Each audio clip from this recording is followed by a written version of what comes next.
helping people cope with and overcome life's challenges. This is Life Transformations with Michael Hart, Canadian certified counselor and award-winning psychotherapist. Welcome to another episode of the Life Transformation Show, where every episode is a journey toward better mental health and relational harmony. Today's topic is Lessons in Couples Communication, Part 2. In last week's show, we used the biblical couple of Isaac and Rebecca to illustrate mistakes to avoid in couples communication. In this week's show, we will go deeper in this subject of couples communication. Are you struggling to discuss intimacy issues? Do you always end up in a big argument when you try to discuss financial problems or in-laws issues? Have you ended up in a big fight where you can't even remember what you started fighting about? Well, whatever the difficulties you are having with communication in your relationship, this show is for you. In today's show, we will be discussing 5 communication pitfalls that are the main reason your communication attempts fall off the rail. So let's go right into today's show. Welcome, Michael. Thank you, Denise. Thank you for doing such a good job of setting up such an important topic. You are right. Whatever issue we are facing in our relationships, communication is at the heart of it. In other words, if you're able to have good communication, you can make any situation better. However, if you have bad communication, even trivial issues can become issues that break your relationships apart. So, Michael, let's get right into it. What is the first communication pitfall you want to discuss? The first communication pitfall is the pitfall of deflection. So deflection is when one partner raises an issue that they are concerned about, but the other partner switches the subject to a totally different issue. And sometimes what ends up happening is you can have several issues that are now placed on the table and it becomes a free-for-all. Do you remember when you did this in 1970? Do you remember when this happened when we were dating and the issue goes from the first issue that was raised to several different issues? And as you said in your introduction, that sometimes couples fight and they forget what they're fighting about. This is often caused by deflection because they are not zoned in on what the key issue is and stick to that issue until they have a resolution or a solution for it. Instead, deflection brings up many different issues. But I think it's best if we demonstrate it, Denise. So we're going to be using this couple by the name of Jane and John, and you're going to be Jane and I'm going to be John. So why don't you begin by raising an issue, Jane, and then we will demonstrate this for the listeners. So I wanted to talk to you about the household chores. I've noticed that I've been doing the majority of the cleaning and cooking lately, and it's starting to feel overwhelming for me. I'd appreciate if we could find a more equitable division of labor. Chores. You're really going to talk about chores? Your mother is the real issue. She comes over and interferes in our lives all the time. And I don't see you doing anything about it. But when it comes to me, you're so quick to criticize. Chores. Is that what you're really going to talk about? Okay, so there we have it. That's an issue of deflection. So what is happening there is that Jane raises this issue and John, the role that I am playing, goes into this deflection away from the chores to talking about the mother-in-law.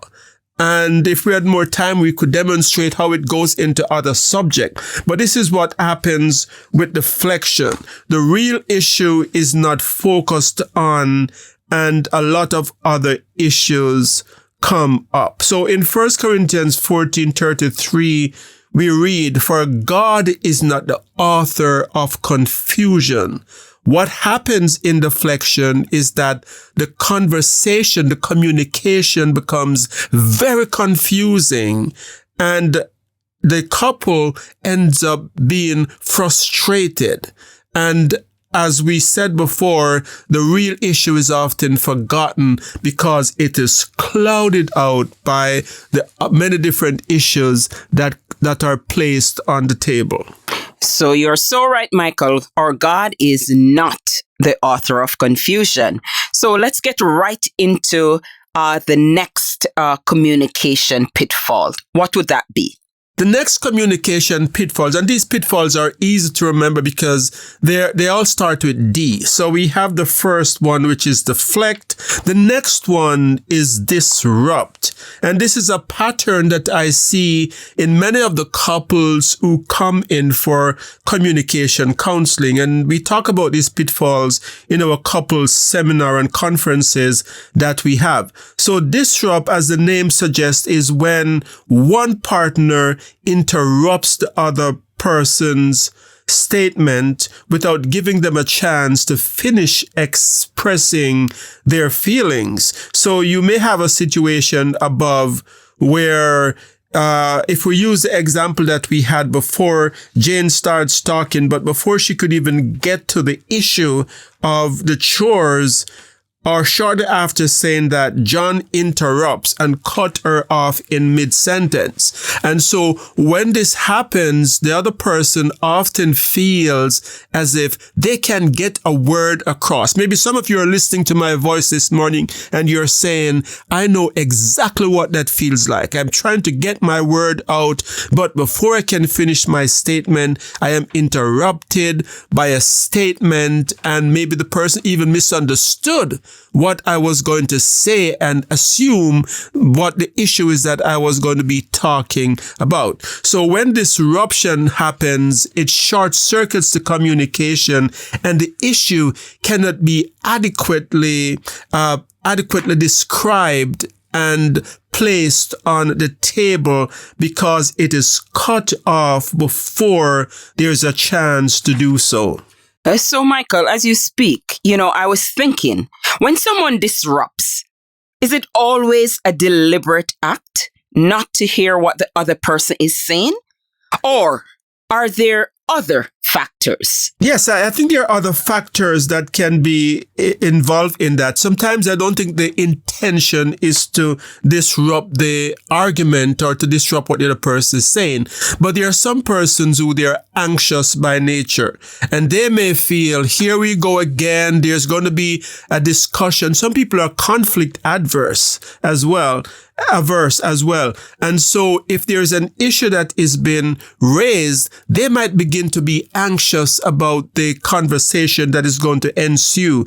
And as a result of that, they interrupt. So it might not be deliberate. It might be driven by anxiety. It might be driven by shame, because some people are shame prone and they feel shame when someone tries to point out something that they are not happy with. So how they're hearing it, they're not hearing that Jane is not happy with the chores. If John is shame prone, how he's hearing the conversation is that I am a failure. I am a husband that's no good. And sometimes partners will even come out and say that. So I guess I am no good. I guess I am a failure as a husband, or I guess I am a failure as a wife. And these statements come from the fact that the person is prone to shame. So they are not hearing the issue. They're feeling shame. And another common reason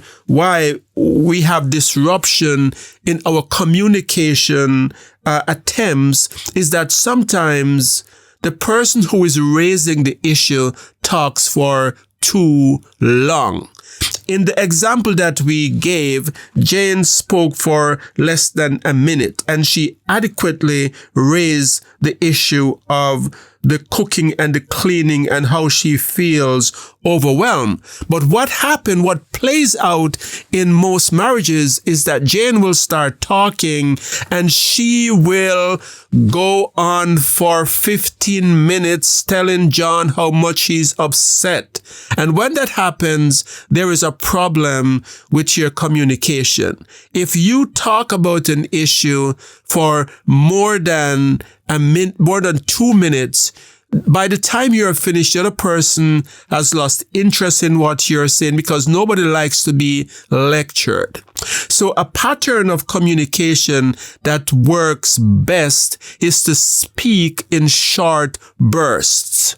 If you have something to say it concisely and allow the other person to respond. And the other person too should respond in a concise and short way. And so you can have back and forth 2-minute talks by each person. And this conversation could go on for 15 minutes or 16 minutes with each person talking 2 minutes at a time. And I think that's much better than a monologue or a lecture. So yes, well, some people interrupt because the other person that is raising the issue is talking too long and they need to get their word in. And so they interrupts and disrupts the conversation.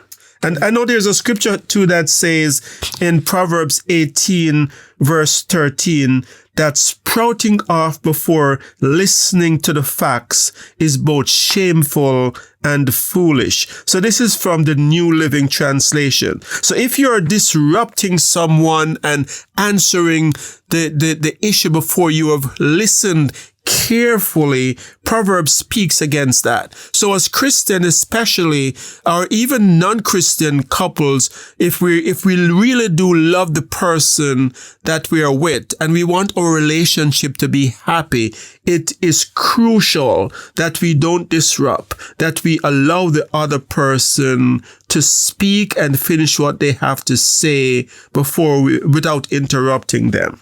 So, Michael, great points. I'm hearing you say that, for good communication, we should listen and we should also speak concisely and allow the other person to respond. Great points. So, let's get right to the third communication pitfall. What would that be? The third communication pitfall is denial. And denial is where a person denies outright that there is a problem or that an event has occurred. It could be an example of that could be where someone is caught red-handed, as the saying goes, doing something that they shouldn't do. It could be an inappropriate conversation with someone online, and you're showing them the facts that this is what I see in your Facebook. This is inappropriate. You shouldn't be having these conversations. It should not be happening. And the person just denies, I didn't do that. And this can be very frustrating for the other spouse because you are showing the person the evidence, and instead of saying, you know what, I did this, I am sorry, and apologize for it, they're denying that it actually happens. But there are other examples of denial as well that it's a little different, and we're going to demonstrate one of those other forms of denial. So Denise, why don't you be Jane again and I'll be John as we discuss this other form of denial. Well, Michael, I need to talk to you about something that happened at the Easter family gathering. When we were all sitting around the table, you made a joke about me. You ridiculed me and insulted me in front of everyone. What are you talking about? I didn't make any jokes about you. You must be talking about something else or someone else. Or maybe you're taking what I said out of context, as you usually do. But I did not make any joke about you. So just let's get that right. Okay, so there you have an example of denial. So here we have Jane raising the fact that she's feeling belittled and she's feeling as if she was a subject of a joke. And we have John saying, this didn't happen. I didn't make a joke about you. And John could be saying, yes, I did say something, but it wasn't a joke about you, instead of saying outright. He could be implying that, yes, I did say something, but it was not a joke about you. And so we have in this case a different kind of denial. So, Michael, is the person who denies consciously lying? That's a very good question, Denise. Not in all cases. Sometimes what we have playing out here are two different perspectives of the same event. So in this example of Jane and John, John could have a perspective that what he said was not a joke at Jane's expense. But Jane is hearing it as something that is demeaning to her and belittling to her. And unless she gets a chance to explain those emotions and reasons why she feels that way to John, they could have these two different perspectives where denial plays out. So let's help the listeners who may be experiencing this in their relationships.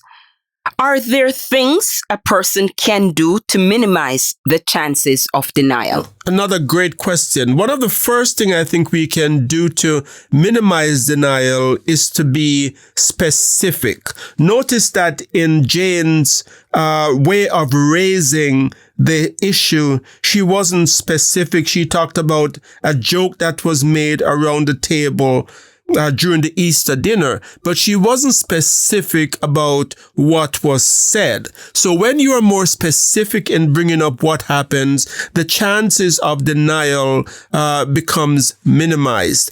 And also, if you talk about how you feel instead of what the person did, it also makes it less likely that the person is going to be able to deny that you're feeling this way. So here is what Jane could have said instead.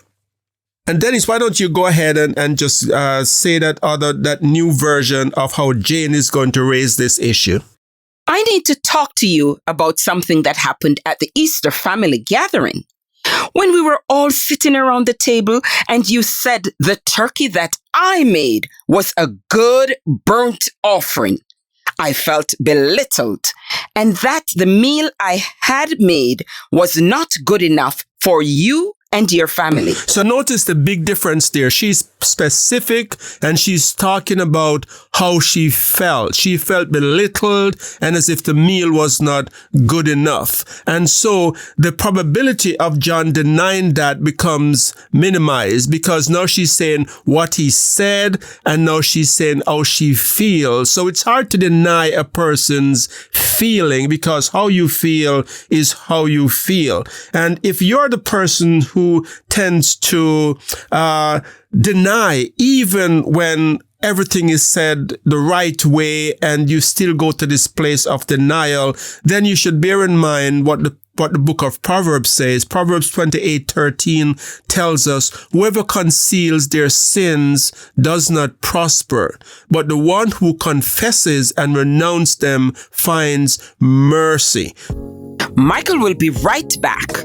You have been listening to the Life Transformation Show where award-winning psychotherapist Michael Hart of Elim Counseling Services has been speaking on the topic Lessons in Couples Communication, Part 2. You can find out more about us at elimcounselingministry.com or by calling 613-699-1677, where you can also make a donation to this Christ-centered ministry. Your donations help us to stay on the air and to provide subsidized counseling to those who can't afford it. Back to Michael. So a relationship cannot prosper if you're with a partner or if you're the partner who has the tendency to deny because you can never be wrong. You have to be right even when the fact is staring you in your face. If that's the case, you need to turn from that so that your relationship can prosper. Another scripture that came to mind for me is 1 Corinthians 13. Love does not delight in evil, but rejoices in truth. That's a very good scripture as well. So let's get right on, Michael. Those were excellent explanations and insightful stuff that you just said. So what would be the fourth communication pitfall? The fourth communication pitfall is diminish. And diminish happens when the other person admits to some wrongdoing, but diminishes the hurt that the other person is experiencing. So it is unlike denial. Denial, the person denies it. In diminishing, the person is not saying that the event that has been raised didn't happen. But the way that you're going about it is to make it seem as if it's not a big deal. Here is what it would look like. Go ahead and be Jane, Denise, and then I'll be John. Go ahead. I wanted to talk to you about something that's been on my mind lately. I've noticed that you've been going out with your friends 3 nights per week. And it's been making me feel like we're not spending enough quality time together. I miss having that connection with you. I don't see what the big deal is. I'm still home 4 nights a week.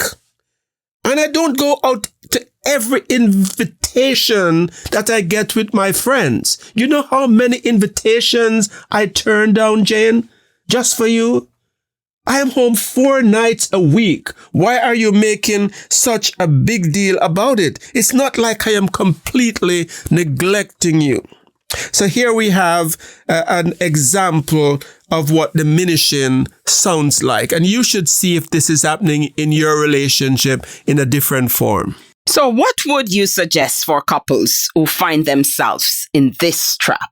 If you find yourself in a relationship where there is diminishing taking place, the person who is being diminished should speak about their feelings. Use feeling words to express how you feel. So instead of just saying that the other person is out 3 nights a week, spend more time thinking about how you're going to approach the conversation to talk about how you feel. Maybe you feel lonely. Maybe you feel as if you're not a priority. Maybe you feel neglected. And those are all great words that you could use to express how you feel to get your point across. And that would minimize the chance of diminishing taking place. And I think the next thing to keep in mind is to listen more like a lover and less like a lawyer.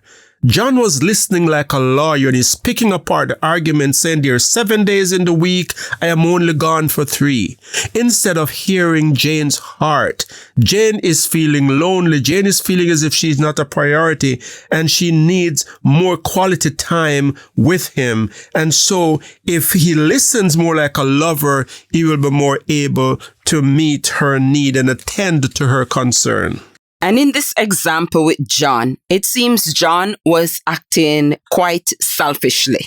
So, is selfishness one of the psychological factors that lead to diminishing? Absolutely. I think John is not in tune with how Jane is feeling, because if he were in tune with her feelings, he would not go to the position of using logic to overcome her argument. Yes, he's right. Statistically, he's right. He's home more than he's out, but he's still gone often a lot of the time. And any woman in that situation would be concerned. So I think there's a level of selfishness there. Great points, Michael. Again, 1 Corinthians 13:5, love is not self-seeking, correct? Absolutely. It's a good verse about the necessity to avoid selfishness. So, Michael, we're on the 5th and final communication pitfall. Let us hear what that is. The fifth and final communication pitfall is demonizing. And this is when someone raises an issue, but instead of discussing the issue, the other person goes into attack mode and accuses the other person of being the problem. Here is what this sounds like in the role playing of Jane and John. This is very concerning to me that we are struggling to pay our rent on time because of your reckless spending. You know, you didn't need to buy a new guitar. You have 4 already, and we're not rich. This is starting to cause a lot of stress on me, uncertainty for all of us, and I'm concerned about our financial stability. Here we go again with your constant worrying about money. Don't you trust God? God will provide for us. Maybe if you had more faith and spend more time reading your Bible, you wouldn't be so anxious all the time. You're just letting the devil use you to sow discord in our marriage. So here we have an example of what demonizing sound like. And it's kind of ironic that this person is using Bible to demonize the other person, right? And so this often plays out in Christian marriage. So what should someone do if they're being demonized? The first is do not reciprocate the attack. What often ends up happening is that the other person's feeling is hurt because they're attacked, and they go on the attack as well. And they use words that are not necessarily fine in the Bible, to put it nicely. And so you have this kind of free for all that make matters worse. And the second point is do not let the demonizing shut down the discussion permanently. It may be good to take a moment away, but you should go back to the conversation after. Proverbs 15:18 tells us that a hot-tempered person stirs up conflict, but the one who is patient calms a quarrel. So if Jane goes to the calm mood and just quietly say, I see you're not in a good mood, but we'll talk about this at some other time, there will be peace. But if she goes on the attack, then this is going to start a big blaze. Colossians 4:6 tells us, let your conversation be always full of grace, seasoned with salt. And that phrase, seasoned with salt, actually means our conversation is to be life-giving. Thank you so much, Michael, for this insightful discussion on Lessons in Couples Communication Part 2. And thank you, listeners, for joining us on this episode of the Life Transformation Show. Don't miss next week's episode where we'll be covering the topic, Living with a Neurodivergent Spouse, using the story of Abigail and Nabal. Neurodivergence in marriage refers to situations where one or both partners have brains that function in ways that are outside of what is considered typical or neurotypical. This can include conditions such as autism spectrum disorder or attention deficit hyperactive disorder, and others. If you missed any part of today's show or want to revisit it, you can find the episode posted on Elim Counseling Services YouTube channel. Just search for Life Transformation and subscribe to stay updated on all our latest content. You can find out more about us at elimcounselingministry.com. So until next time, this is your host, Michael Hart of Elim Counseling Services. And your co-host, Denise Hart. Praying together that God would bless you in all your relationships and keep you sound in mind and pure in heart.